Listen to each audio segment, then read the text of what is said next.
Čekamo start druge trke, prolećne trke.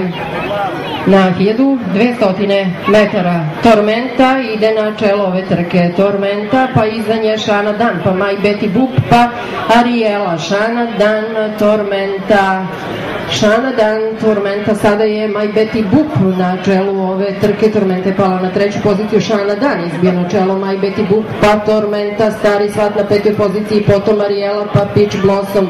Šana Dan i dalje vodi ovu trku, My Betty Boop na drugoj poziciji, Tormenta je na trećem mestu sada. Tormenta i Torinica na trećem mestu, otišla daleko Šana Dan. Šana Dan i Lazarević daleko ispred svih, My Betty Boop, pa potom Stari svat i Torinica, pa tek potom Tormenta. Šana Dan, vlasništvo Arsenića s Draganom Lazarevićem u sedlu, u pravcu ulazi prva na čelu ove trke Šana Dan, ali tu će sada da dodaju i Stari svat i My Betty Boop. I da li imaju snage da se nešto promeni, krenuli su, ali ide i dalje Šana Dan. Šana Dan i dalje ide, da li će to biti veliko iznenađenje ili je krenuo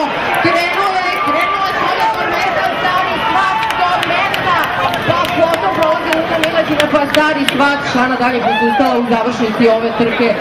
Tormenta prolazi prva kroz cilju, Luna Miletina na drugoj poziciji.